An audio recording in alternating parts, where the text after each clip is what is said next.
I'm supposed to be the franchise player, and we're in here talking about practice. I mean, listen, we talking about practice. Not a game. We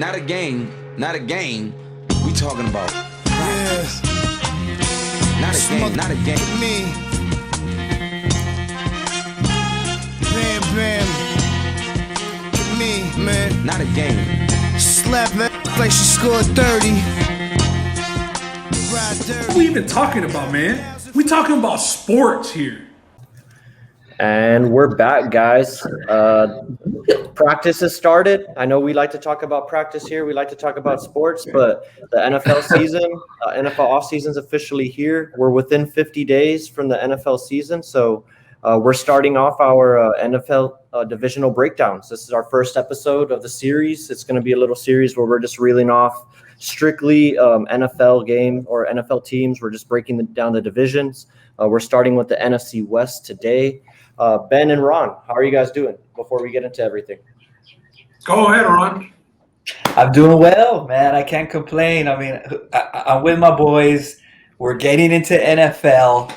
Yeah, it's my day off. The basketball betting woes are behind me. Even though I got MJ literally behind me right there. I threw that up for you guys. We missed on Game 7. Bro, I'm so glad the NBA is over, fam. Yeah. I was over that finals. I was over it. Yes. You guys catch the parade? No, I did. I mean, honestly, bro, after the game ended, I just kind of tuned off. Like, I didn't watch any reports afterward. I didn't watch Giannis get his MVP. I didn't care about the parade. It was just done, man. As soon as I was like Booker, I just said, damn. And that was it. Pretty much, yeah. What about you, Ben? Yeah, same. I'm happy NBA's over. I'm happy that football's back. I've been talking football with buddies. I know I had a fantasy football league where we already got our draft order, and it's a keeper league, so I already decided on our keepers. It's starting to smell a lot like football, baby. Like I said, we're within 50 days. The Cowboys already reported for practice. Jerry Jones already said he's willing to do anything it takes to bring a championship to Dallas. It wouldn't be the NFL season without a Jerry Jones appearance. But the way this is going to work, guys, is we're just going to go ahead and go through each team. We're going to talk about what they did last year, go through some additions, subtractions in terms of the roster, look at some props and maybe give you guys some bets on their season total. And then we're also going to incorporate some fantasy in there because we're all fantasy football players, like Ben said. He already gave out his freaking draft order 2 months before the season starts. So the preparation begins. Some people have been in the war room since the season ended, pal. Yeah, it starts earlier for some, for sure. But last year, the NFC West, like I said, we're going to get started with probably what might be the best division in football, if you guys will give me that. It's the NFC West. Seattle, they won the division in 2020. They got off to that hot start, if you guys remember, when the whole let Russ cook campaign came about. He was on that MVP run through the first 6 or 7 games of the season. He was on pace to throw over 50 touchdowns or something crazy like that. And then they came back down to earth throughout the end of the season. Some injuries happened, and then they bowed out there at the end against the Rams in the divisional round. So we're starting with the Seahawks. They won the division, 12-4 record, like I said. They were 7-1 at CenturyLink. I think that's what they call it there in Seattle, the 12th man. 5-3 on the road. They were 4-2 against the division, and they lost in the wild card against the Rams at home, 20-30. And that was a team that they had beaten twice in the regular season. They just couldn't beat them for that third time, as we all like to say. It's hard to beat a team 3 times. And then they had 10 games. This is classic Seattle Seahawks here. They had 10 games decided by a touchdown or less, by 7 points. And they were 7-3 in those games. They actually had 11 games, if you want to add in the 8-point difference. They had one game that was an 8-point difference, and they won that game. So they're 8-3 in these close one-score games. Russell Wilson led the way for them. DK Metcalf, he came about and really solidified himself as a potential wide receiver 1 for years to come. But, it's much of the same for the Seahawks. Offensive line woes. and then just finding an offensive identity. You saw a lot of that talk happen. So when you guys look at the Seahawks, what's one of the things that pops out to you in terms of what they have coming back on their roster? Is this a team that you look to make noise in the NFC West this year, Ron? I mean, compared to the other teams, with the Rams getting so much better, and then the Cardinals, yes, they did get J.J. Watt, but I thought they were a really put together team as well, like Seattle, who had a lot of close games. So even though Seattle was 12-4, they weren't a team that you looked at and said they look like a 12-4 team. It was kind of just, yes, it was like just let Russ cook. Yes, they had DK, but as everybody knows, it was like a running back merry-go-round there. You didn't have your solid running back in the backfield. It was changing week to week. So going in, yes, yeah, and then the defense, it did well, but it's no Legion of Boom.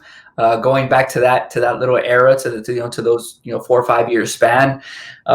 So they do have the big names. They have Metcalf. Obviously, they have Russell Wilson. And then you think about the contract negotiations, and there was a little offseason drama of him maybe not even wanting to be there, trying to get traded. So call me crazy, but could we see them go from the top of the division last year to maybe the bottom of the division this year? Or if not, kind of fighting with, to me, it's say the Cardinals maybe at a 3-4. Possible. It's certainly possible to see the Seahawks go from first to worst in the division. I don't want to say I'm going to go that far, but I could see them going from. Hey, that was for Leo. Third. That was for Leo right there. When you look at their odds for the 2021 season, they come in at plus 1,800 to win the Super Bowl. They're plus 900 to win the NFC Championship. And I believe we have the odds going on down here. They're actually plus 270 to win the NFC West, and their season total set at over 9.5. Now, keep in mind, guys, there's an extra game this season, extra week to the season. Yeah. It's an 18-week season. 17 games. So they have 17 games to get to 10 wins pretty much. The one thing that pops out to me is they did lose a big name on defense for me. They did lose Shaquille Griffin to Jacksonville. He's been one of their better cornerbacks throughout the years for them. And a position they've struggled at, Roman, as well. And then they went ahead and they replaced him with Akello Witherspoon, the corner out of San Francisco. So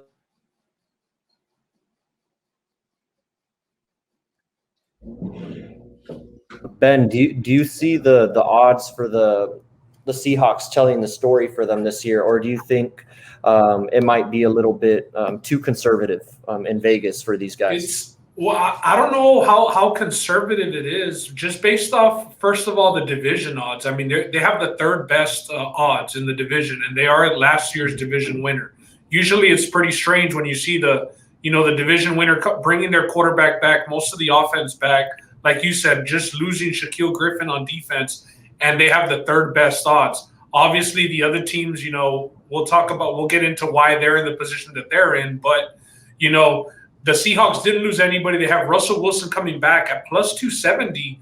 I think that there's actually value. I don't think that they should necessarily be the third best team in this division as far as Vegas odds go. I know that we're going to get into where we see them fitting in the division. But I feel like there is some value in the Seahawks because, as long as they have Russell Wilson, for the most part, they're going to be competitive. I mean, they haven't had a losing season with him. And there's one thing that I kind of brought up and when I was introducing the Seahawks is their offensive identity. And new OC and Pete Carroll's already said that, they still want to stay dedicated to the run game. Yep. So looking at the stats, they won a lot of their games when Russ was right around that 28 to 32 attempts. Like whenever he veered off and got higher than that, they didn't fare well. I think they went like 1-3 in those games where he attempted over like 37 attempts, which was a let Russ cook, if you will. But didn't they add to talking about your offensive woes? their offensive line was pretty bad. Did they add anybody in the offseason? I'm glad you brought that up. They did draft an offensive tackle in the 6th round, and then they also added Gabe Jackson from the Raiders. So he's going to be their starting guard now. And that's always been the thing with the Seahawks is they try and go and they piecemeal together an offensive line. Like it's a makeshift. It changes from week to week. It's not very solid, not something that you can count on. So that's definitely going to be something to look forward to throughout the 2020 season. It's always been their Achilles heel offensively is the O-line. I mean, Russ has been bottom 5 in most sack QBs the last several years. And he does, do his Houdini act or else he might break a record for most sacks because the O-line has been, like I said, bottom 5 every year. And kind of weird that, I mean, I know that they didn't have a first-round pick due to the trade for Landry, right, the safety. But to the 6th round, you go and get an offensive lineman? It seems like that's a necessity. I know, like you said, Ron, earlier, a shot at Leo. Me and Leo, I go back and forth with him about the GM and not taking care of the blatant gap and hole that there is in the Seahawks, which is the offensive line. I mean, we saw the Chiefs. We're not even talking about them, but how quickly did they repair that left tackle situation? You know what I mean? That was the first thing that they did. It was top priority. So I just feel like that the Seahawks have been, giving it the blind eye because Russ does his best Houdini acts, whenever he drops back. But it's got to bite them in the ass. And then playing in a division that's loaded with the front sevens. And some of the best linemen in the league are in this division. So, the Seahawks, it's all going to depend on Russ, just like it does every season, if we're being realistic. Yeah, very true. And a sneaky addition that I might want to talk about when we start talking Seattle Seahawks fantasy is Gerald Everett, the tight end. He's an athletic freak. Mm-hmm. He's going to replace Hollister. I think they still have Disley around, if I'm not sure. Mm-hmm. But Gerald Everett, he's a nice addition from the Rams. And they stole him from a division foe, so that's another big thing too. And so looking at their schedule for 2021, they got to play the games. We're talking about their roster right now, but they still got to get on the field. Like I said, there's an extra game this season, so there's 17 total games. That was wild. I saw that on the schedule, man. That was just wild to see. Like seeing regular season games into the first week of January, I think it was. It's crazy. Yeah, that's nuts. And so I think this year more than ever, where the team has their bye week matters a lot. Because if you get caught with an early bye week, say in week 4 or 5, you're caught with 12 or 13 straight games or something like that. So that's something to look out for. But for the Seahawks, their strength of schedule based on 2020 win percentage is 11. That's towards the top of the league. I think their schedule's pretty hard in the first half. Yeah, they have some dicey games there in the first half of the season. And just to give you guys my quick prediction, and I'll let Ron and Ben get into it right now. I have the Seahawks, just based on what I'm looking at, going like about 10-7 is the number that I have for them off the bat. You're right there. Yeah, I'm right there on the number on the win total. Not comfortable enough to go ahead and say, hey, bet the win total with certainty. But I do have them, splitting with San Francisco. And I do think they might drop both games to the Rams. So that's kind of where I'm coming at with that. Just a lot of tough games in the beginning of the season, but I can see them reeling off some victories there towards the end and getting on a nice win streak.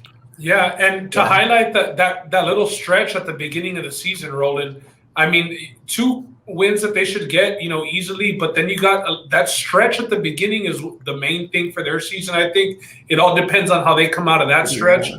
You're at Indianapolis, you go home against the Titans, you go at Minnesota, and then at San Francisco. So that's the stretch from hell, I think. And then you got the Rams right after, and then at Pittsburgh, bro. So, like, for them, the beginning of the season, if they can just have a winning record to start, I mean, they're going to be sitting pretty. Like you said with the splitting with the division, I think with this division, I automatically just start at the season win total at 3 losses. I just have them splitting with everybody in the division.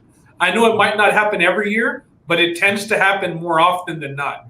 Even, when the Cardinals have been trash, they seem to, get one on the Seahawks. The Rams, we know that D-line gives them fits, and we expect, them to be upgraded with the additions that they've made. So I just start automatically with 3 losses for them, and I had them at around 11, 10 wins, 11 wins at best. So, like you said, kind of right at that number. And, the fact that they haven't had a losing season since Russ has been there with Pete Carroll is another thing that just – that they're going to be over 500 as long as Russell Wilson's healthy. So I have them exactly around that number like you do. Okay, and making the playoffs. Yeah, making the playoffs. And we'll talk about division winners later, but I do have them making the playoffs now with the addition of another team especially. You got to think 2 or if not 3 teams might get in from this division. To me, man, just based on those the first 6 games, 4 of those games are already away. So that record that you talked about at CenturyLink Field, Roland, at the beginning of the show, I mean, you can kind of throw that out the window because their first, 6 games, 4 of them are going to be on the road. And then the 7th game, they're playing the Saints. Obviously post Drew Brees, but I have them losing 4 of those first 6 games. It's going to be a tough game at Indy. And, they just got Wentz from Philadelphia. They had a hell of a year last year, so they're going week 1 straight to Indy. Then you have to go Tennessee's coming, to them. But Tennessee, another great team last year, another solid team. That's going to be a tough game. Minnesota, San Francisco, I think maybe that's where they get their wins there. But then I have them losing against the Rams in week 5, and then I have them losing in Pittsburgh in week 6. So I have them 2-4 potentially in the first 6 games. So I'm going with them not hitting their total. Okay, so you have them at 9 wins then. You have them at a 9-8. Roughly there. I mean, I could even see them less than 9 wins. All these close games, man. Like you opened up the show with that they were having last year. That's usually a sign for regression. Yeah, exactly. They can't. In those games, when you do have the better quarterback run, it does kind of tend to tilt your way. And I think that, Russell Wilson is a top 5 quarterback. I think we could all agree on that. So that 7 games of within 7 points or less or whatever it was, their wins. You can't see it going on forever, but if they have the better QB and they have the ball last, that's why they tend to win those games. Yeah, but it's just being the fact that 4 out of those games are on the road. I think a lot of those close wins were at CenturyLink. I mean, you saw Russell rolling to his left and hitting, DK in the corner or, some crazy play. I just don't think that you can do that consistently, especially after doing it so much last year. The defenses are going to know that as well. And just like you pointed out, Ben, they didn't have that priority to go and help Russ, in the offensive line, and you still haven't really signed a solid running back. So I just think they got really lucky last year, and that's not going to happen this year. So they re-signed Chris Carson, and again, he showed that he can't be healthy for a full season. Yeah. So they did pay him decent money. We didn't expect him to come back.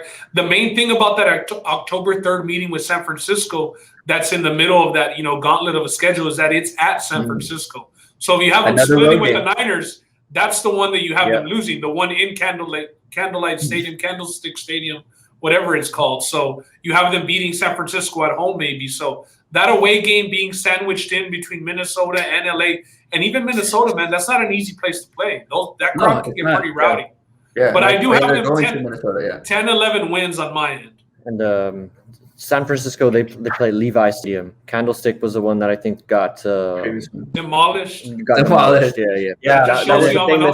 That was a famous stadium, though. That shows you I'm an OG, Roland, and I don't wear Levi's. And Ben brought it up. He said Russell Wilson, top 5 quarterback. So Ben, I believe you wanted to get into some fantasy. Why don't you kick us off for the Seahawks? Man? So let's start with Russell Wilson. I mean, right now Russell Wilson's average draft position is 6th round. For you all, I don't know about how you all go in fantasy football about drafting quarterback. There is some people who like getting, one of the 5 best quarterbacks in rounds 3 through 5. And there's the people who kind of just punt it and take the guys, 7 through 12 or whatever it may be. But what do y'all think about? Would you all take Russell Wilson in the 6th round? Is that somewhere that you want to go? If he drops to the 6th, that's somewhere that I potentially look to go. He is solidified himself as a top 5 quarterback, and the stats have started to follow him. But is fantasy different than top 5 in the regular actual play role? I mean, it is sometimes, but I was saying like this past year, I think the numbers followed him into fantasy this year. I think he produced both on the field and produced wins for his team and got wins for his fantasy team. But the one thing that does worry me is just the offensive identity and whether or not he's going to have the same amount of opportunities as he did last year. As the Seahawks look to go more to a balanced approach. I would hesitate from Russ, but to answer your question, just as general fantasy philosophy, if I can grab one of those top 5 quarterbacks towards like the 5th round, then that's when I'll pull the trigger early. But then after that, I'll punt it because the difference between like the guys in the middle and the end is usually not that big. So. Yeah, I mean, if I get a guy like Russ who's going to fall to me at, in round 6, then yeah, of course. I mean, you're going to jump on him. I tried to do what Ben said last year and go with a quarterback early between rounds 3 through 5. I got Watson, and it just didn't work out for me. Usually in the years before, I kind of did the wait to draft a quarterback later on, go heavy on running backs and wide receivers early. So, I mean, to answer to y'all's point, yeah, if he falls to me in the 6th, but I'm not going to go get Russ anything before that. Maybe 5 if I get really stuck because I do a 12-man league. But anything 4 and before, I'm not going at Russ or any other quarterbacks. Who has a better fantasy year, Russ or Dak Prescott? And Dak's not top 5, but fantasy football wise, I think Dak in his offense would have the better year. Yeah, and he's going before Russell Wilson as well. I mean, I'm gonna say because I got the star on my chest, I'm gonna say Dak.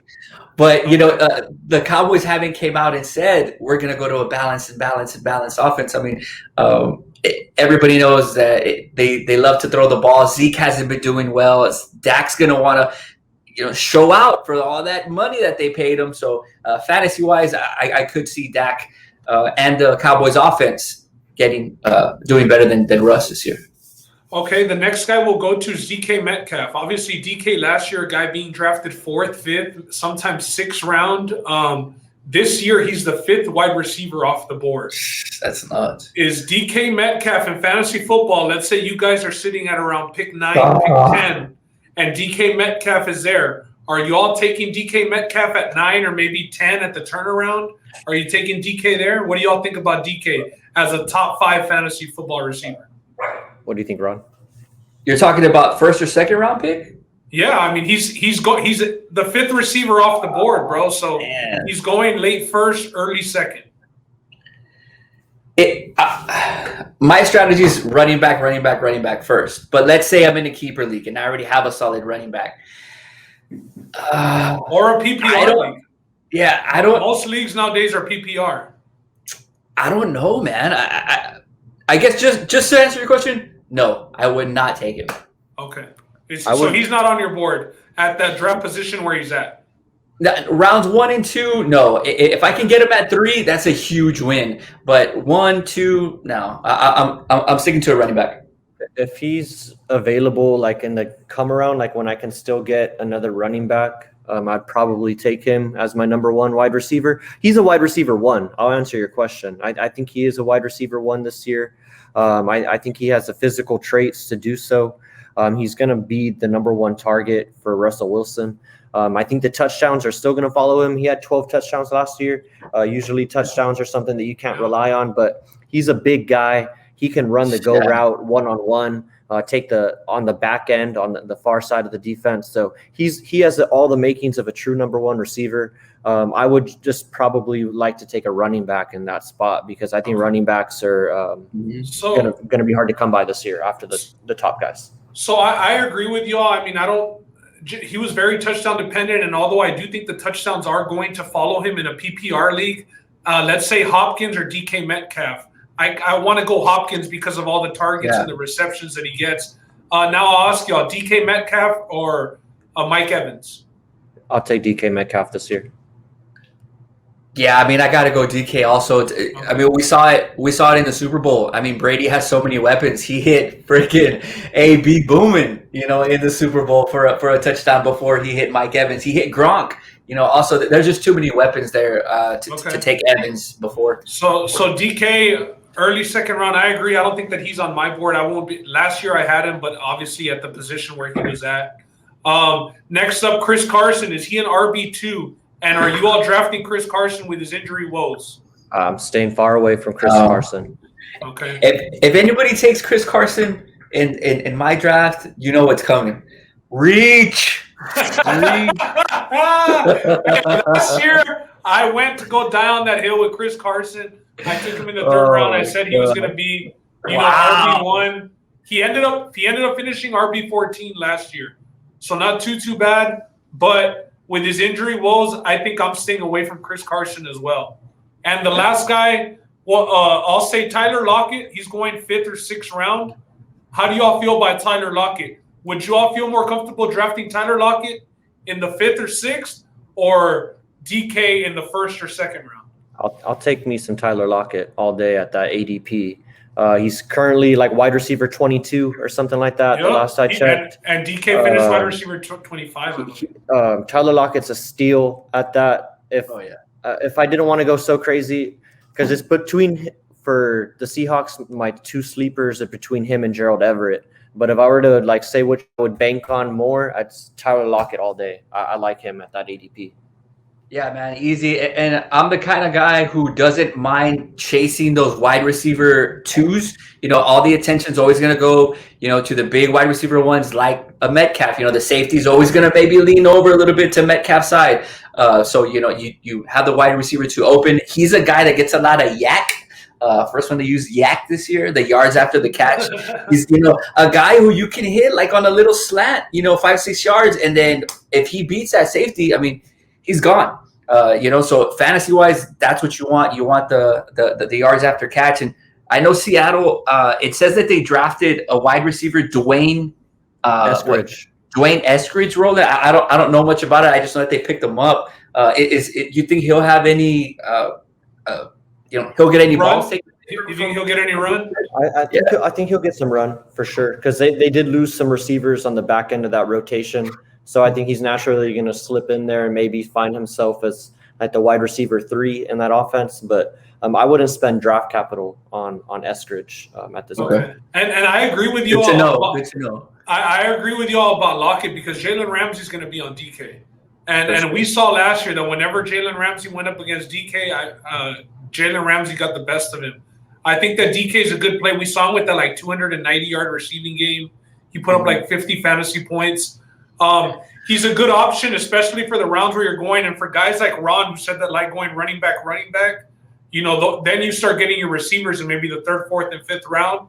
So that's an option. I agree there. And the last guy for the Seahawks, and we'll end the Seahawks on this, Roland, Gerald Everett. Roland, is he a streamer tight end that you're looking to maybe punt tight end and take Everett maybe in the 6th, 7th, 8th round? Yeah, if you're looking for a tight end at the back end of your draft after all the good guys are gone, after all the Kelseys of the world are gone, Kyle Pitts are gone, Waller's gone, look at Gerald Everett. I mean, the one thing that gives me a little hesitance is that the Seahawks have never really been a team that gets their tight end too terribly involved, but they've never really had a talented receiving tight end, kind of like Gerald Everett can offer you. He's a physical freak. He took a lot from Tyler Higbee last year on the Rams, although he didn't get too much shine, but when the opportunity was there, he showed what he can do on the field. So definitely like Everett as a streaming option towards the back end of the draft, possibly. Mental note right there, Everett. Thank you for that, Roland. So Ron just taking notes together, so that's fine. Go ahead. I agree that he has all the physical tools and everything, and I think that he might be very just touchdown dependent, which most tight ends are in the league, except for those guys who are an intricate part of the offense. But Gerald Everett will be touchdown dependent. The Seahawks will be in the red zone, and he could get his look. So I agree, he could be a streaming tight end. I have another tight end in mind in this division who I have higher hopes for. So Gerald Everett, if he's there late, maybe, but I'm not too high on the guy. Gotcha. All right. Do you have a sleeper for the Seahawks? A guy that you want to call out as a sleeper, or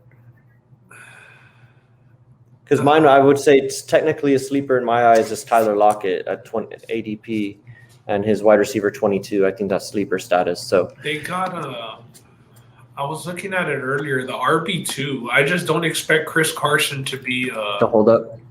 To hold up. I know that they got rid of Carlos Hyde, and I don't know why I'm blanking on the name. But handcuff? Are you handcuffing? Well, I'm handcuffing him because RB2? I'm not even drafting Carson. You know what I'm saying? But Or try and draft him from the guy that took Carson. Exactly. Exactly. For sure. I know they had Rashad Penny as the number 2 guy, but speaking of running backs and moving on to the next team, this team here, high hopes. None other than the Los Angeles Rams. They got second place in the NFC West last year. They were 10-6, 6-2 at home, 4-4 away. They split against the division. They went 3-3, like Ben was saying. And then they won in the wild card round versus the Rams, 30-20. And I'm blanking out on who they lost to in the next round. Packers. The Packers. They lost to the Packers. There we go. 6 games decided by a touchdown or less, and they split those games. They were 3-3. As you guys know, Jared Goff, that big trade, got sent off to Detroit, and Matt Stafford is now the quarterback for the Los Angeles Rams. Took a lot to get there. Probably won't have a first-round pick for a while. They're in salary cap hell with the way that team is structured, studs and duds kind of. But we were talking about the running back room in Seattle. They got a big blow, and I guess we can count this as a departure, is Cam Akers. They had high hopes for this running back. Man. He was their number 1 guy last year. Him and Darrell Henderson kind of split the load, but I think Cam Akers was the guy that they had high hopes for, especially with Malcolm Brown leaving, and the way that Sean McVay likes to run his offense kind of balanced. To just look at their outlook for the 2021 season, their odds, they're plus 900 to win the Super Bowl. They are plus 600 to win the NFC Championship. Their season total is set at over under 10.5. And they are currently, I want to say, plus 190 to win the NFC West. That's the second best odds. So the Rams, are you guys high on the Rams this year? Are you guys drinking the juice? Are you partying out in LA? Is this a West Coast party today in this podcast? I mean, I was before Akers got hurt because I thought he was a solid piece for that offense, man. Super solid piece. I think they find somebody to, obviously replace him who might be solid enough. I do have them, if not winning, the NFC West very, very close just because of the defense. And I'm so happy, that the quarterback got to a winning team, man. I was tired of seeing him in Detroit. And I think he adds a lot. He adds a lot. Like you talked about Sean McVay's offense. He's somebody who can throw the ball down the field. Last year, I know Goff had a lot of short yardage passes, and they weren't pushing the ball up. And with the guy, like Stafford, the Rams can definitely do that. So I'm very high on them this year. The win total's tough, man. But I'm going to go ahead and go over just because the defense is going to might win a lot of games for them. Low-scoring games, but a lot of defensive touchdowns, things like that. So I'm going to go overs. Yeah. I'm going to agree with Ron. I mean, I like the additions. I like getting Matthew Stafford, those 3-yard passes into the ground. That shit's done with, and to think that they got to the Super Bowl with Jared Goff, but the Jared Goff era in St. Louis, I kind of compare it to the Ben Simmons era in Philadelphia, like a basketball comparison. Like they're good and they've been there, but that they're not the answer. So you just have to go and get that other guy. I love Matthew Stafford with McVay. I think that we're finally going to learn a lot about McVay because we've been saying they can't push the ball downfield. And I know everybody loves McVay's memory and the way he can, recall that play from 2017 against the Seahawks in the third quarter, whatever it may be. Right, he's just one of those guys that's classified as a genius, right off the bat. And that new era kind of and a lot can be said about him possibly being, the best coach in this division. I know, maybe Kyle Shanahan has something to say about that, but the only coach with the Super Bowl in this division is not even considered the best coach in the division. So they also added Deshawn Jackson. Yep, burners. If he can stay healthy, they got somebody to take the top off the defense with Cooper Kupp working underneath. And they also drafted that speedster from Louisville, Tutu Atwell. I know his name has been coming up a lot. That was their first draft pick in the second round. Yep, they did lose Reynolds, but I mean their offense is loaded. Tyler Higbee at tight end, also very athletic. I really like what the Rams have. You got to love their defense. They have the best defensive lineman in the game. They have the best cornerback in the game. And it's won them a lot of games with Jared Goff there, just game managing and kind of relying on the defense. I think that they're rightfully the favorite. I love the over in this one. I think 10.5. I mean, 11-6. I see it in their schedule. When looking at their schedule, they have just those easy games sprinkled in there, so where they can always get back on track. They have a 3-game stretch of easy games. Giants, Detroit, Texans, right? That's what you're talking about. Giants, Detroit, and Texans. Right. Anybody would want that stretch of games. and then you get Tennessee and San Francisco, which are tough games.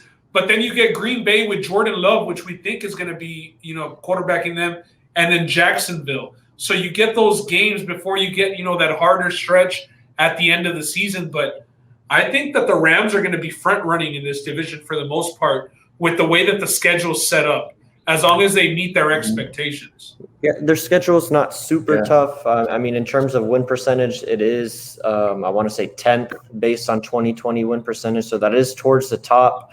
But I have them winning the division. If everything stays pat, just looking at their team on paper, looking at their schedule, looking at who their signal caller is, and then you add in Matt Stafford. I have them on the, I guess, positive side of things, their best outlook. I have them going 12-5. So if you want to bet that total, I wouldn't tell you to go against that, or I wouldn't go against you. Excuse me. 10-5, I think, is a fair number for them. They do have some tough games. I mean, Indy and Tampa, that's a tough stretch, or tough back-to-back games in the beginning of the season. But I do think. But if you want to catch Indy rolling, you want to catch them at the beginning with Wentz. You know what I mean? Exactly, and then because it'll probably take Wentz a couple of weeks to get going for Indy. If you're a believer of it takes time for right. for things to sync up, but they have a good bye week 11. Yeah. And then even when you look at after the bye, I mean, they get Seattle at home. They have a tricky game where you go to Arizona. That's a divisional foe. And then after that, the only game that really scares me is Baltimore, because they have Green Bay on the schedule, but the way things are looking right now, I know we'll get into the NFC North and we'll talk about this more in depth, because we're not the time to talk about it, but I don't think Aaron Rodgers is going to be there.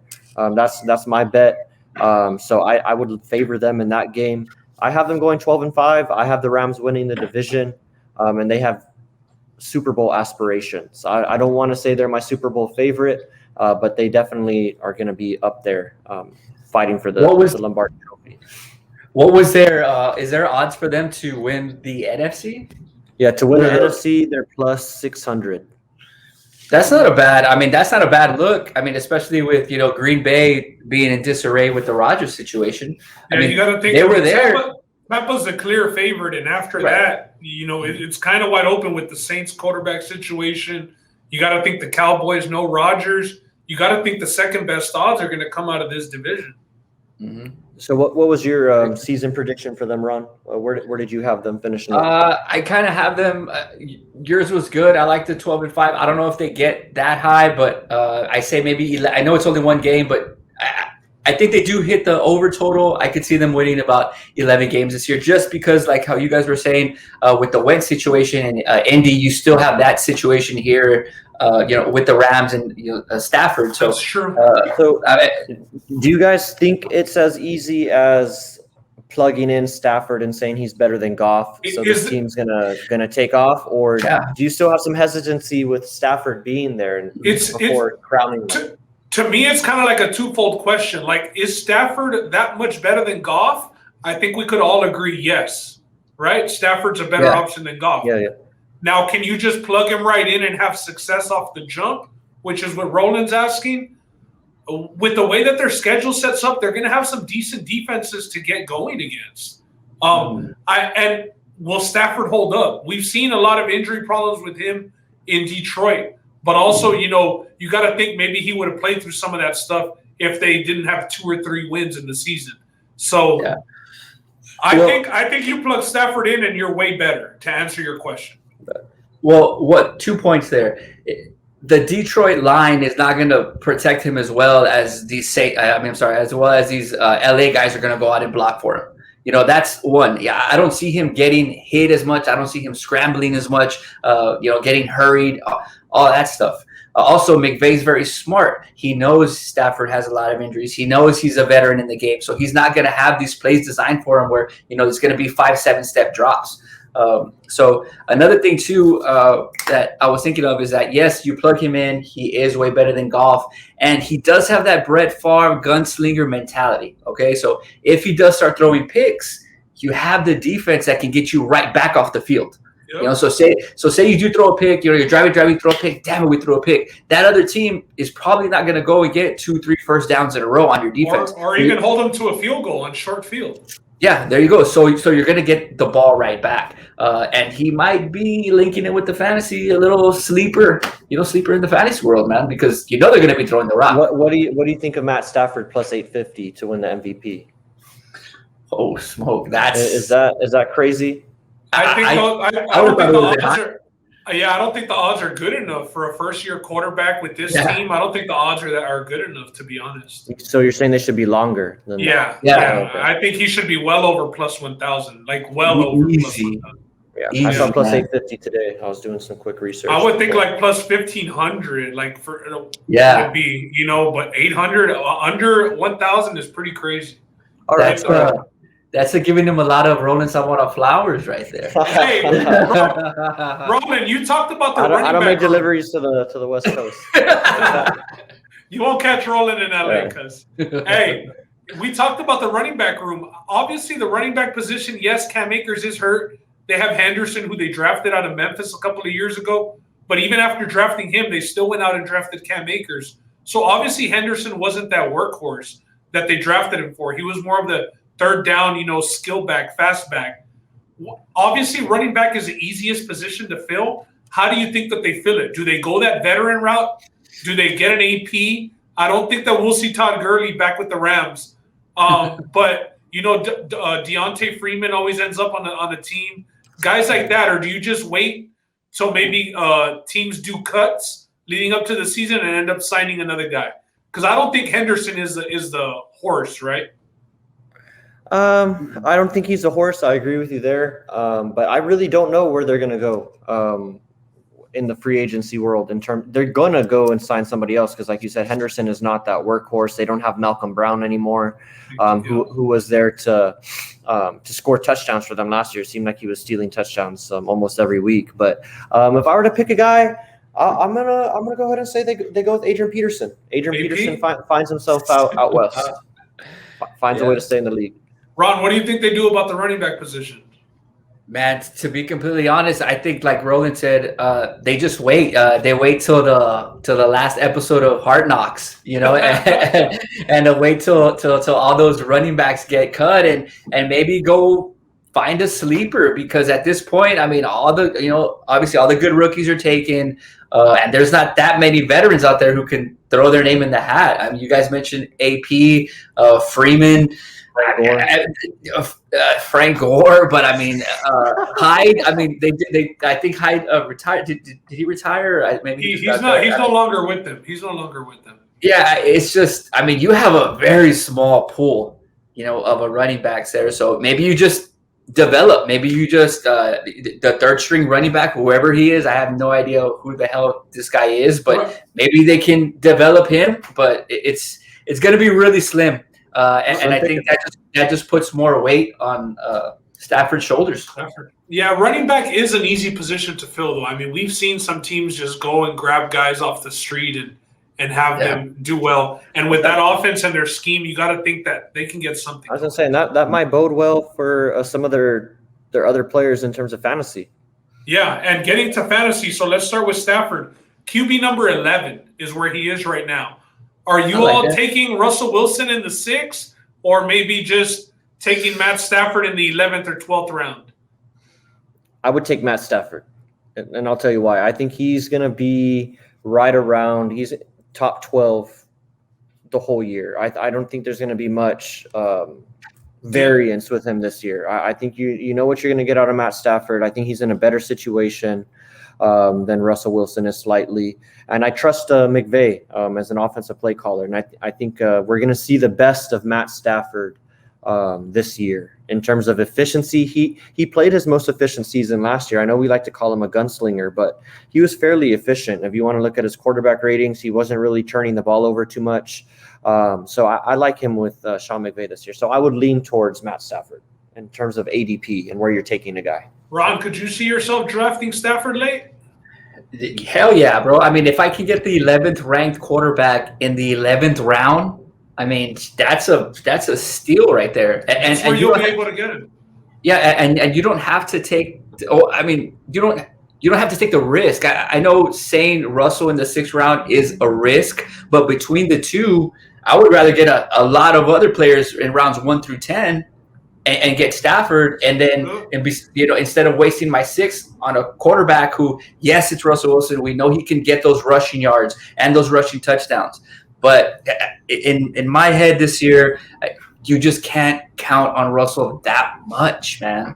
And if I can get somebody like Stafford who's going to have the ball in his hands a lot, McVay's not the type of coach who, if they're up big, in games, he's not going to take his foot off. He's not going to take his foot off the pedal. He's not going to pull them. I mean, unless it's this massive lead, but he's going to be in the game a lot. And all those weapons that you guys mentioned, I mean, I jump on him in the 11th round. With no running back is the key. Like, who are they? They're not going to have that guy just to hand off the ball to and kill clock. It's going to be, maybe screen passes, swing passes, which they have players that can get that yak that Ron talked about on the Rams. So that leads us into the receiver room. Cooper Kupp is going after Woods, 1 round after Woods. So an average draft position for Robert Woods is the 4th round. Cooper Kupp, the 5th round. Who would you all prefer? Sure, probably Robert Woods. I'll take Robert Woods in that situation. I think you're not going to go wrong with either one. What I want to say here is, yes, gun to head, I would probably choose Robert Woods, but I'm fine with drafting either Rams receiver this year. Okay. Ron, preference? Preference Kupp. Just because of the name, just because he's the guy. No, I mean, honestly, he's just the guy that if you're Stafford, you're going to be like, Woods or Kupp. It's just you hear the name and you see him as maybe like the safety blanket, I would say, to a guy like Stafford in his first year. Am I going to be looking for Robert Woods, or am I going to be looking for Cooper Kupp to bail me out? And I'm going to be looking for Cooper Kupp. Yeah, well, Cooper Kupp was said to have that, chemistry with Jared Goff. Jared Goff is no longer there. Maybe Matthew Stafford's safety blanket is Robert Woods. I tend to agree with Roland. I would go with Robert Woods. He just is a more dynamic receiver. I do think that Cooper Kupp is more of a safety blanket, but Woods can just give me a lot more after the catch, in my opinion. But I don't think that you can miss with either guy. 4th and 5th round, that's about where you want to get a wide receiver 2. Maybe one of these guys will be a wide receiver 1 if you go running back, like some people like to do. And they both have enough of the target share. I mean, Robert Woods got 147 targets last year, and I think Kupp got 133. So, and Reynolds is gone as well, who was getting some targets as well. So the last guy that I'll talk about, and this is a tight end that I liked over Everett, is Tyler Higbee. Do you all think that he'll be a solid producer at tight end? He showed flashes last year. He's very athletic for a white boy, I must say. Reminds me a little bit of Gesicki over there in Miami. But I actually like him as a streamer. I like him a little bit more than Everett. I like him as a streamer. I think he's, for his ADP and where you can get him, I think you're going to get a lot of value out of Tyler Higbee. I think the main thing that held him back last year was opportunity and lack thereof. You saw Everett take some of his snaps, some of the routes that Higbee would be running. Everett was running them instead. For whatever reason, I thought Higbee played solid when he had the opportunity. But I do like Higbee here. But if I were to choose between the two, I'd probably go Everett just off of the pure athleticism. But I like Higbee at ADP. Here it comes. Reach. Reach on Higbee. All right, Ron, we'll remember that. Well, before we close. I mean, if just real quick, I mean, if there's already a tight end competition there, if you have another tight end that's already taken away. There's not. Everett's gone. Everett's gone. He's on the Seahawks. Oh, Everett's gone? Well, even then, I don't know. I'm not a big tight end guy unless it's, your top 2 tight ends in the league. And I think he's a reach, a streaming tight end for sure, but not anybody that I want to draft. Bye-week option for you. Bye-week option for you. Got it. All right, guys. Well, before we close out on this, do we want to make the Rams team total over for the season a consensus for the podcast or no? I say yes. I say yes. Over 10.5. I feel pretty good about 11 wins myself. Mm-hmm. I got so let's go and put that one on the board. That'll be the first play for this division. Rams team total over 10.5 wins. And you never know. Maybe in some of the books they have it at 10. Yeah. So if shop you around. can catch it at 10, if you can catch it at 10, catch it at 10. Alrighty. Well, Ron had to say goodbye to us, but he was kind enough to stick through the first 2 teams of the division, the Rams and the Seahawks. But as we're moving forward, we're getting here towards the teams that finish towards the bottom of the division. That doesn't necessarily mean that's where they're going to end up. But last year, the Cardinals, they found themselves in 3rd place in the NFC West. They went 8-8. They were pretty much 500 everywhere that you look. They were 4-4 at home, 4-4 on the road. They were 2-4 against the division. They missed the playoffs. This is even funnier. They had 8 games decided by 7 points or less, and guess what? They were 4-4 in those games. So they were 500 all around. I think we're entering the Cliff Kingsbury hot seat zone this season. Yeah, that was my question.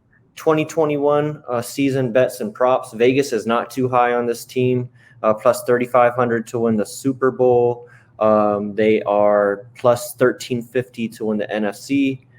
Their season total is set at over 8.5, and their odds to win the NFC, as we were posting earlier, are plus 600. They did add some guys in the offseason, big name guys actually. JJ Watt, everybody knows him. Ben's very familiar with JJ Watt.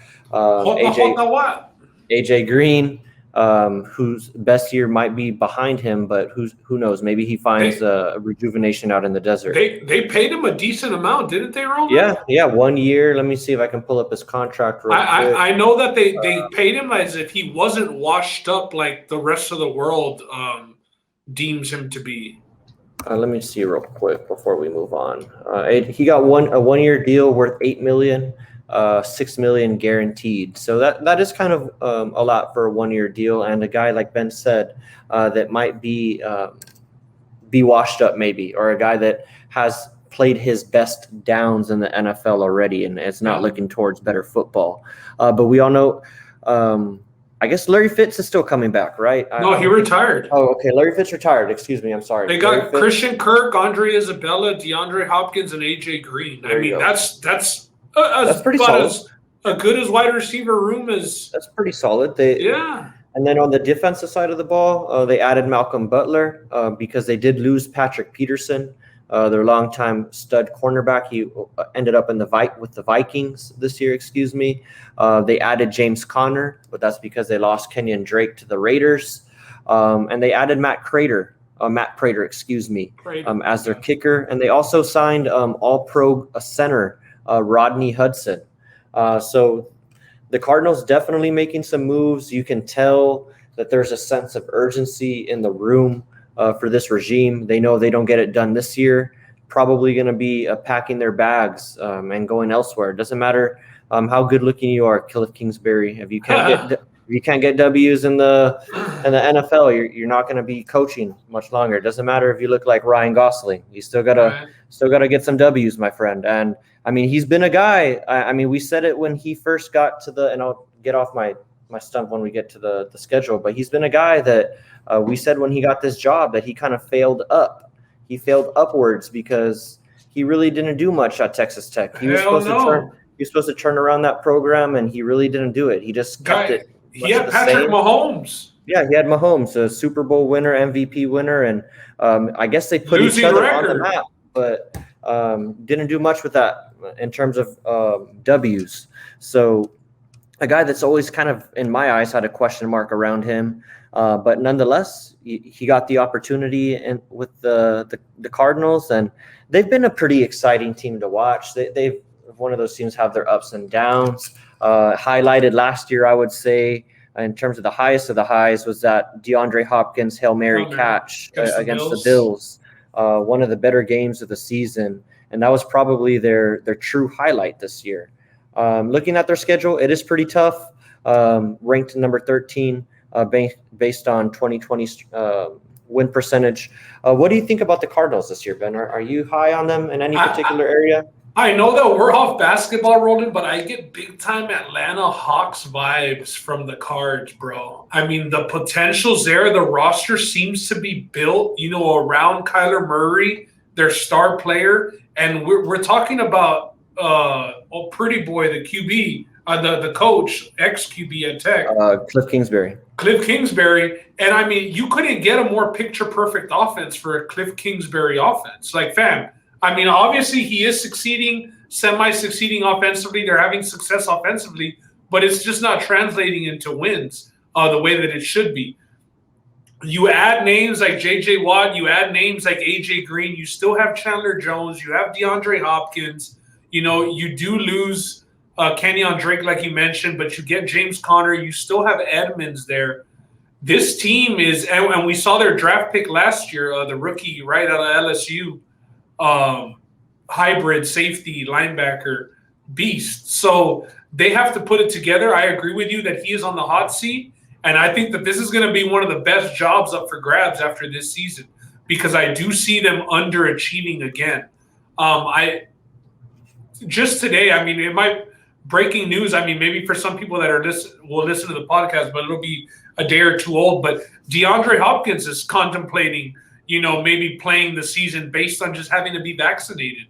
And we've seen Cole Beasley with the Bills already, but the NFL commissioner, I don't want to chop it up, so you might know the rule a little bit better than me, but what did they say about teams being affected by COVID this year? So breaking news, it came out this afternoon. The NFL said that they won't be creating an extra bye week or an extra week of the season to create those reschedulings for those teams that have an outbreak with COVID. So essentially what they're saying is, if your team has an outbreak or you're affected by an outbreak of the COVID-19 virus, you're at risk of forfeiting the game and getting a loss on your schedule. Similar to what the SEC said that they were going to do, saying that if you're affected by an outbreak, then you got to take the loss, because the NFL is saying that it is each team's responsibility to field enough players to be on the playing field when it comes time for the game to kick off. And if they can't do that, then that's the team's responsibility,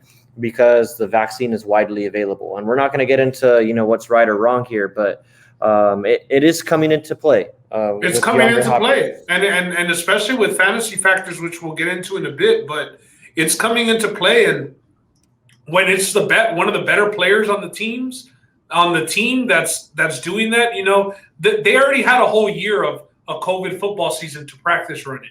We saw the outbreaks. We still saw some teams get it done. We saw the Denver Broncos play with a wide receiver at quarterback who had never started a game before because of an outbreak. So, hey, the trial run's over. All right, the guinea pig stage was last year. This year, they're saying it's not going to affect our season. We're not going to accommodate the schedule, flip teams from this week to this week, and pick up on a bye week. It's not happening. So the decision's going to have to be made. That's just another little wrench thrown in the Cardinals' playbook or whatever it may be, their road to a Super Bowl this coming season. I don't see it for them, man. I really don't see it. I think it all starts at the top with McVay. I do think that they are going to be a lot more aggressive this year than they have been. Maybe not so much punting, because I think that he also feels the heat under his ass. He's sitting on the hot seat, and I think it's pretty obvious for everybody who watches football and is somewhat knowledgeable of football. So I think they will underachieve. I don't see double-digit wins for them. Therefore, I don't see playoffs for the Cardinals. Just based off of they're not going to be able to win games in the fourth quarter. It's going to be the best job available next year. There's going to be a head coach walking into some Hopefully it's Eric Bieniemy, because that's the type of offense that you would stay a mind like Eric Bieniemy can, overachieve with, even though Kingsbury didn't. I like that call out, and I agree with you. I do have them underachieving again this year. Not too high on them. I'm a big Kyler Murray fan. I do believe in Kyler Murray in the right circumstance. I think he can be an all-pro quarterback for you, and at least put up those type of numbers. Excuse me. I think he's very capable when it comes to that. But it's all about being in the right situation. I have them competing right up until around their bye week. I think they'll find themselves like a wrap. Just to cut to the end, I have them finishing at 8-9, but they're going to be right around that number the whole year, in my opinion. It just gets really dicey for them after their bye week. You got to travel to Chicago. You got the Rams. Maybe I'm pretty sure they'll beat Detroit in Detroit, but then you finish off with Indy, Dallas, and Seattle.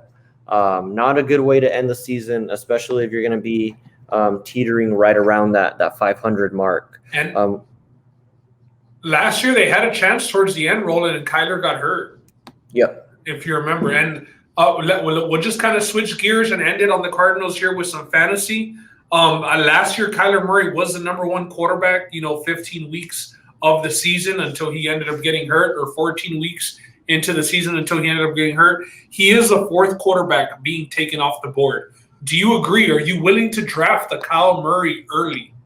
Yeah, I will. If I can catch him, maybe fourth round is average draft position. If I can catch him in the fourth or fifth round, preferably fifth round, he's a steal in my eyes. I would take him all day in the fifth round. QB3, QB4. I'm a believer in Kyler Murray this year in fantasy. Don't know, like we were saying earlier, does that translate, or just on the field success translate to fantasy? Does fantasy translate the other way? Yeah. I don't think it'll translate to wins, but he's definitely going to be a quarterback that you want to have on your roster. You got to love the way he gets it done with his feet, and just the fact the Cardinals were the fastest in pace last year in the NFL. More opportunity. He was their second leading rusher. Right. You were bringing that up earlier today. Yeah, he was their second leading rusher. I mean, you see that maybe with like Lamar Jackson and Kyler Murray. Other than that, you're going to have the second string running back being the leading rusher. Kyler Murray, as long as he holds up, man, he's a baller. He's got the weapons. They run a fast offense. And like I said, I expect him to be a little more aggressive this year. So I do agree with you. I have him, I think, and obviously it would have to translate into wins. But I think if the Arizona Cardinals can get 12 wins, I think Kyler Murray could be in the MVP conversation. Although I don't see them getting 12 wins, like I see the Rams getting 12 wins. But the ceiling is there for them. They just have to reach that ceiling. Yeah, and they go as far as Kyler Murray is going to go. So I would see him as an MVP candidate as well. Yeah, and I mean, after that for fantasy, DeAndre Hopkins, does this really throw a wrench into you not wanting to draft the guy? It kind of does when I'm thinking about it, because when you really look at how it's laid out by the NFL for these guys that are vaccinated, it's almost like you can live your normal life. Like, you don't have to wear your mask. You don't have to worry about getting tested for COVID daily. So all these risks that you run, or that you don't have to worry about with a vaccinated player, you have to worry about with somebody that's not vaccinated, because they are going to be under those tests every day. And what happens if they take a test and it comes out like a false positive or something? That could almost screw you for the week, and you don't even want to deal with that. So it's crazy that we're still sitting here in 2021 talking about the effects of COVID on this NFL season, but it's going to be there. We're constantly hearing about that 85% threshold, right, for these teams reaching that vaccination rate of at least 85%. And is there a team that's reached it?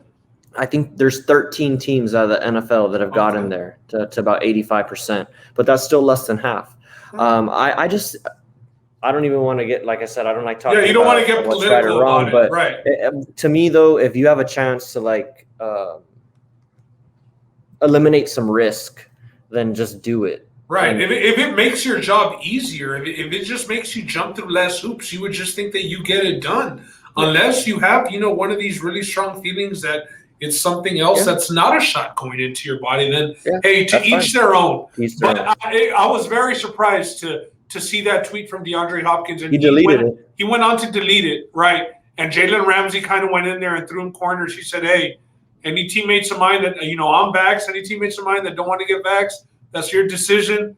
Hey, Five's got your back." And we know that Jalen Ramsey and DeAndre Hopkins, going back to their Jaguars and Texans days, they've had battles. They mutually respect each other. Ramsey has gone on tape saying Hopkins is the best receiver in the game as recently as last month. And Hopkins has always said the same about Ramsey. So even on Twitter, he was kind of getting his back, and Hopkins also went and retweeted it. There's been players who are against it, and I'm curious to see if we do see a holdout due to that, due to maybe a team not wanting a player to have the whole other 51-man roster at risk. You know what I mean? Not that it's only going to be one guy, but we're going to have to see how it plays out.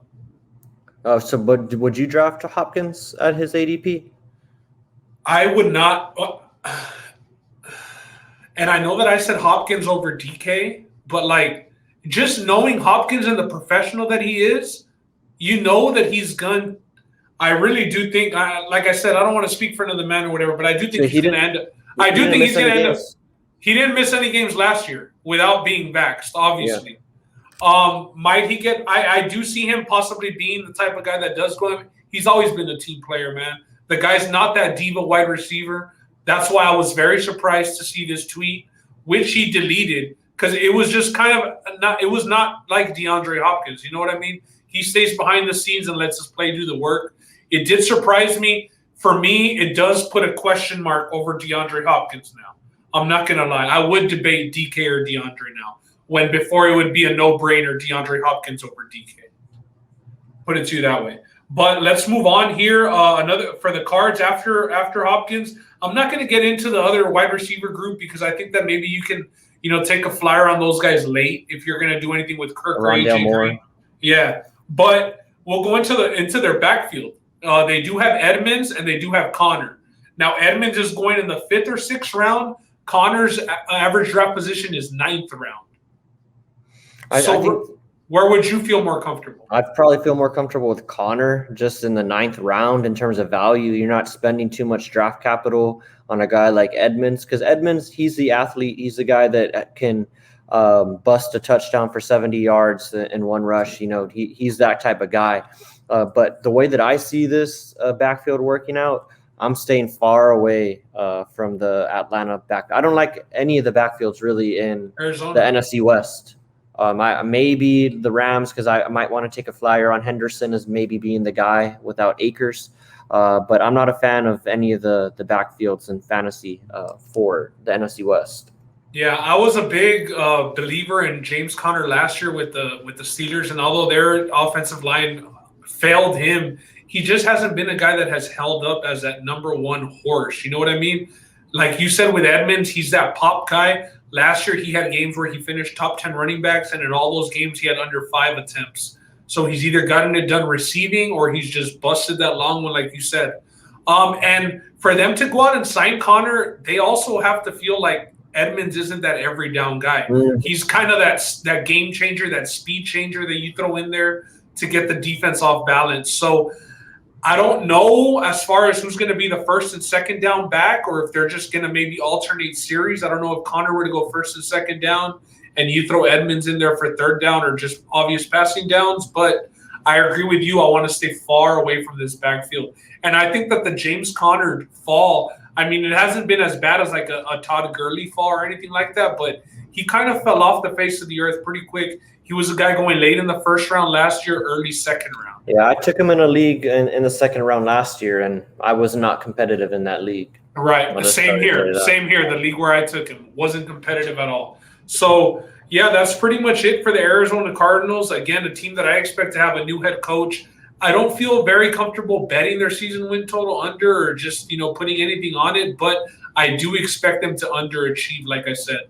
I want them to do well just because Hopkins is there, J.J. Watt is there. You know what I mean? But I don't see it happening.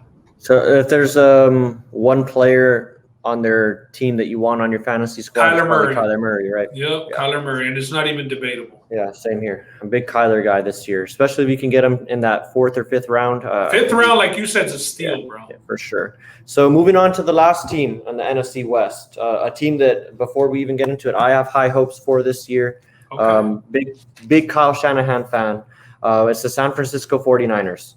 They were 4th place in the NFC West last year. 2020 record, they were 6-10. They were 1-7 at home. They were actually 5-3 on the road, and they split against the division. They went 3-3 against their NFC West foes. As shitty as they were, they split with the. That's why when you cap this division, you automatically just have to have them split. That's 2 teams that went 4-3. I mean 3-3. A team that went 2-4 and 4-2. So yeah, definitely the divisional foes are going to beat each other up definitely in this division. 4 games decided by a touchdown or less. They went 1-3 in those games.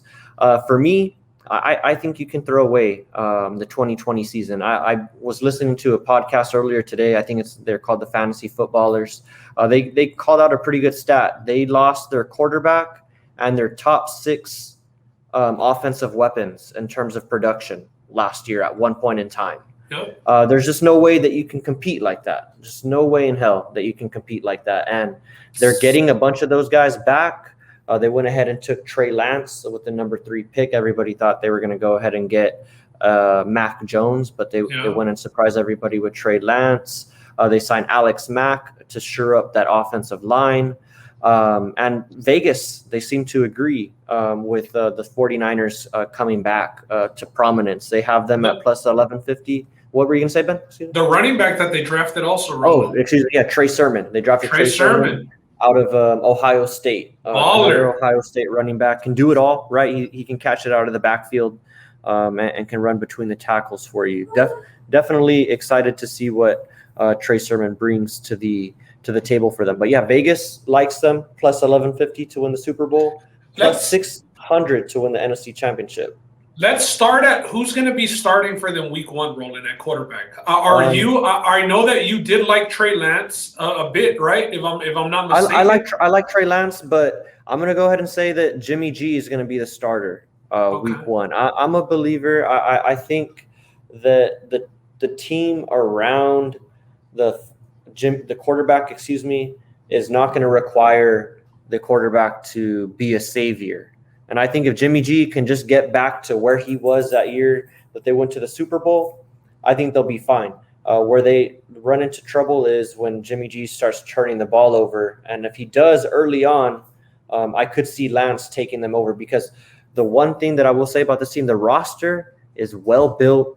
I think you can put this roster above the Seahawks roster in terms of talent and just top to bottom, the way they fill out each position.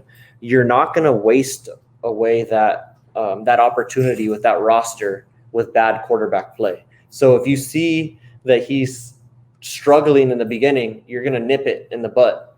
But I would go Jimmy G week 1 starter.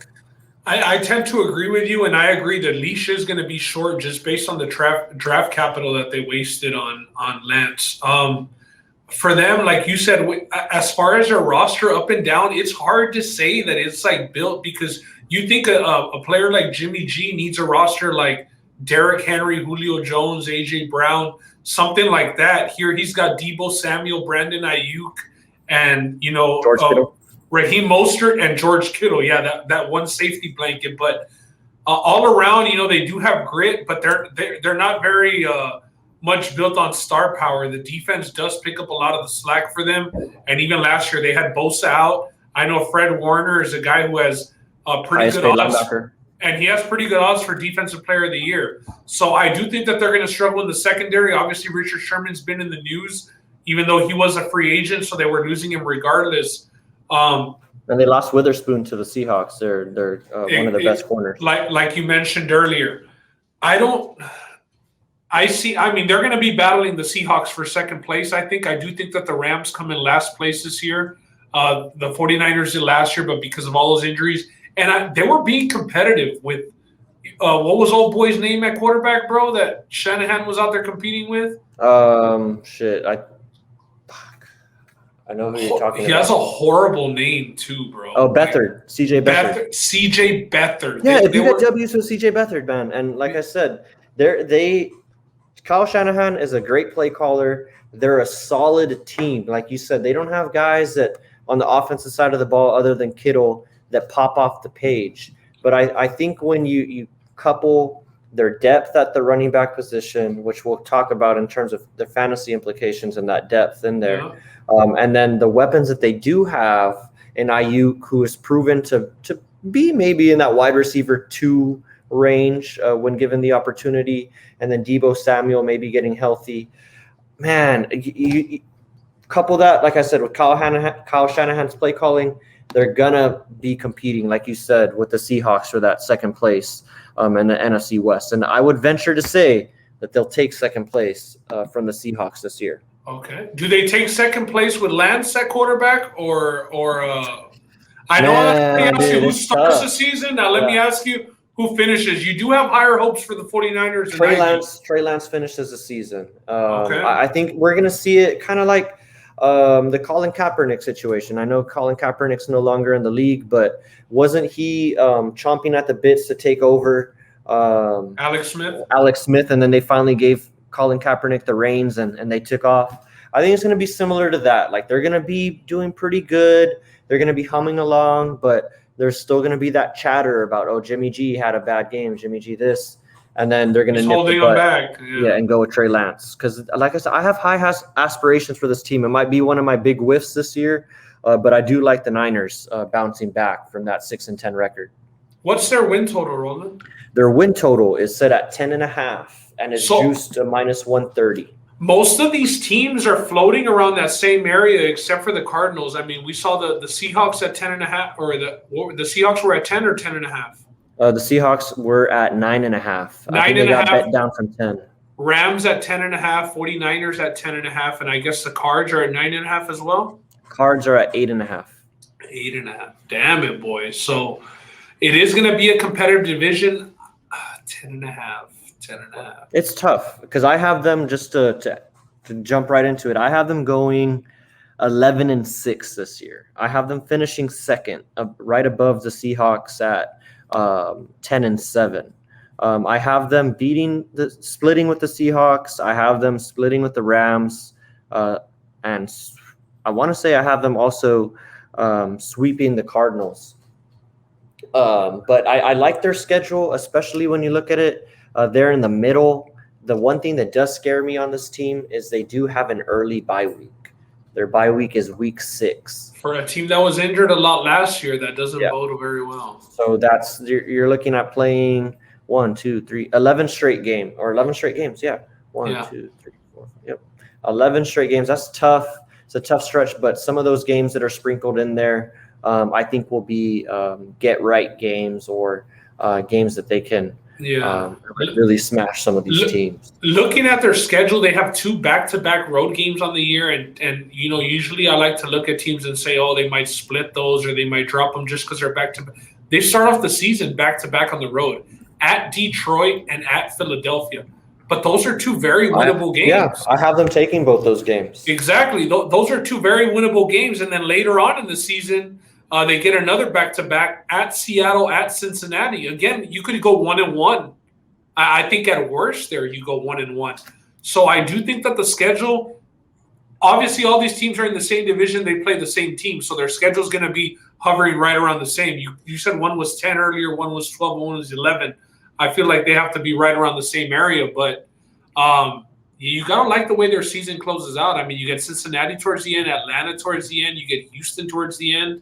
Those are all teams that are probably going to be out of it and tanking towards the end of the year, trying to get that better draft pick unless Joe Burrow, really does something for the Bengals. But I like the way their schedule sets up, and I have them around 10, 11, and 12. I know that's kind of broad, but I would say more around 11 or 12 wins based on their quarterback situation. So do you like their season total bet at 10.5, or does that quarterback situation scare you off of it? Like I like the Rams 10.5 way more than the 49ers 10.5. Like a no-brainer. and I don't want to push my luck, so I'll just keep it with the Rams. I feel like these guys, like the Seahawks, are right around that number. I do think that the Seahawks might end up finishing second in the division, just because I'm not a big Trey Lance guy. I'm not a big Jimmy G guy.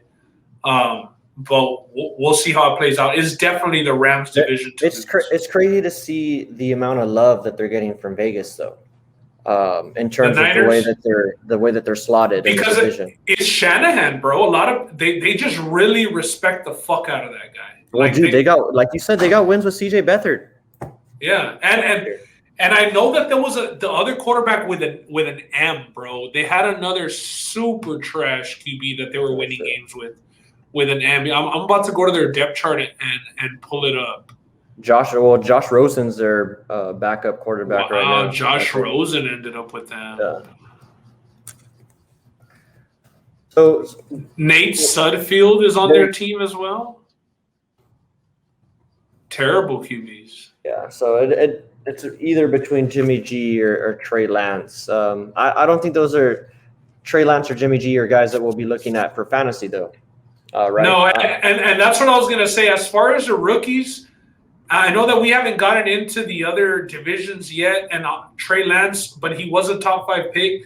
Do you think that there will be a rookie QB just kind of kicking it into the 49ers fantasy situation? Do you think that there would be a rookie QB this year that would finish in the top 12 QBs? Shoot, I heard somebody debate this question, and I would say yes. I think we're going to get one, and it's not going to be Trey Lance. I think it's going to be Trevor Lawrence. I think Trevor Lawrence will find himself as a QB1. He's a day one starter for sure. Yeah. So I would go Trevor Lawrence. I think we'll see a rookie make their way to QB1 status for sure. The reason I'm going to go ahead and say no, just because Trevor Lawrence doesn't have the legs to do it scrambling. I think the guys that have done it, scrambling and passing. Cam Newton comes to mind. RG3 comes to mind. Lamar comes to mind. It has been those guys that are dual threat. So I'm going to go with no on that. But getting into the fantasy situation, just to close out the episode, Brandon Ayuk or Deebo Samuel for you? I'll go Brandon Ayuk. Okay. I like what I saw out of him last year as the guy. And Brandon Ayuk is going in rounds 7 through 8. And obviously Deebo Samuel, well, not obviously, but I'm going to let you know, Deebo Samuel is going a round later. So he's going 8.5 for round 9. So Ayuk has surpassed Deebo Samuel. I know that he was big last year when Deebo Samuel was hurt. A lot of bubble screens and little swing passes to Ayuk, shit like that. Now their backfield. Are you taking a flyer on Trey Sermon? Do you like Mostert? I know Mostert, when he does get opportunities, he's been dynamite. Man, the 49ers backfield is another one that's it's a conundrum. You just never know what you're going to get with it. But what's if you don't mind, what's Sermon's ADP? Because he's going like 11th round and later, if not undrafted. I would take a flyer on Sermon because I think he's a rookie. He has, how can I say, a little bit more stay, if you will. They just spent draft capital on this guy. They want him to succeed. And an NFL body. Yeah, an NFL body. These other guys, they could do without the next year. I don't think, as much as I like Raheem Mostert, I drafted him in fantasy last year, although he was injured a lot. When he did play, he was a beast. I don't think he's going to be there next year. I think this might be Mostert's last year in San Francisco. And we're going to see Trey Sermon kind of maybe like J.K. Dobbins kind of get built in toward and start taking off towards the end of the season. Okay. That's kind of what I like for Trey Sermon. So, yeah, I would take a look at him. But you just got to be patient, though. Because if you draft – So if you draft him, are you holding him 6 weeks on the waiver wire?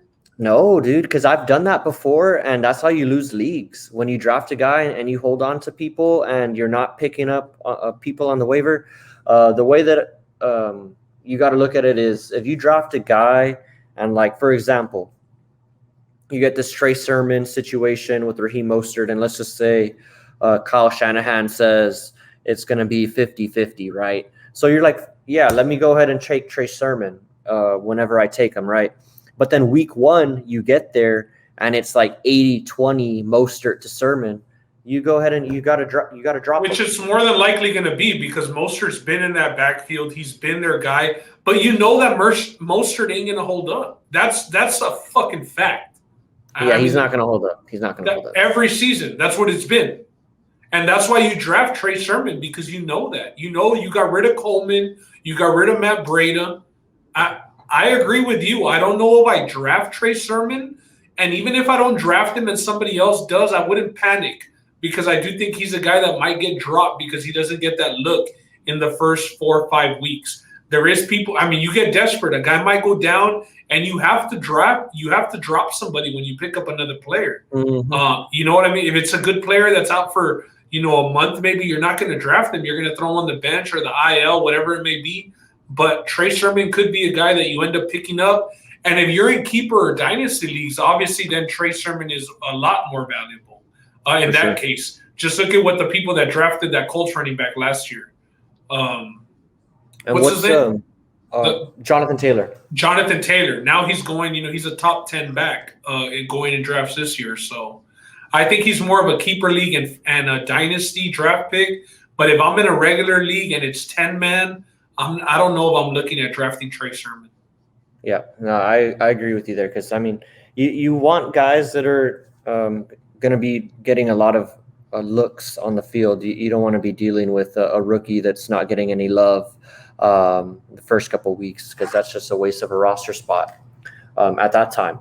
And a lot of people drop Dobbins, Roland. Like you compared it to that situation, and that might very well be the way it plays out. And I myself dropped J.K. Dobbins last year. And towards the end of the year, he was a must-have. You know what I mean? Mm-hmm. It's tough, man. It's tough, especially when you are trying to read into the training camp stories. What's the split going to be going into the season? And then does it come to fruition or not? That's really the thing that you got to look out for. But did you want to bring up anything else on the 49ers? Let me just ask you, like I asked with the last other couple of teams. Is there a must-have on this team? We didn't even talk about him. George Kittle. I don't think there's much to talk about, but he is a must-have, and I think round 2 on the turn, early round 3, that's when you got to take Kittle. I still think that Travis Kelce's the number 1 tight end. I still think Kittle's the number 2. I don't think Waller's passed him up, especially if the Niners end up going to the rookie QB. You know the tight end's a safety blanket. This guy lines up everywhere. He's tough as hell. He's proven. I think George Kittle, late 2nd-round pick, early 3rd on the turn, like I said, he's a must-have. Alrighty, I like that. I think Kittle's a must-have too. I like Ayuk. If you're looking at receivers towards the middle of the draft, I do like Ayuk a little bit there. But just to kind of recap what we went over today, we went over the NFC West.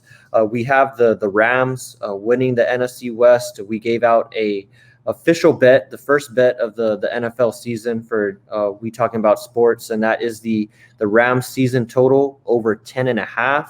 If you guys are putting out those bets, make sure to use the BetKing online. You can reach them on Twitter, like we've been telling you guys every week. They're an online book, easy to use, easy to deposit, easy to withdraw. Got a lot of different options. Ben, they're pretty good on live betting. If you guys like live betting, right? Yeah, they're the best for live betting. So if you guys want it, BetKing has it. Use the Wtbs promo code if you want 100% deposit bonus. So if you put in $100, they'll give you $100 of free play. So yeah, put in that bet. Rams season total wins over 10.5. And just the cherry on top with that, Roland, like just in case Matthew Stafford does go down, because he hasn't been maybe the most reliable guy. He's missed a game or two here or there. But we saw the Rams make the playoffs with the backup starting last year, a third stringer. Yep. There was question if Goff was going to start over him in the playoff game or not. And he didn't. The Camarada just got hurt, and Goff had to come in. You know what I mean? But they have Chase Daniels as their second string. No, I'm on the wrong damn team. I'm looking at the Chargers. But we've seen that they've been able – I don't even remember Camarada's name, but he wasn't scared to sling it at all. Like you John said. Wolford. There you go, Wolford. Yeah. He's still there. Sean McVay obviously has some confidence in the guy. He knows that he can open up the playbook, to some degree. I really do like the Rams' chances this year. the question mark is that running back position. I think that they're set everywhere else, especially defensively. The running back position, though, that's the easiest position, man. That's the easiest position to take care of.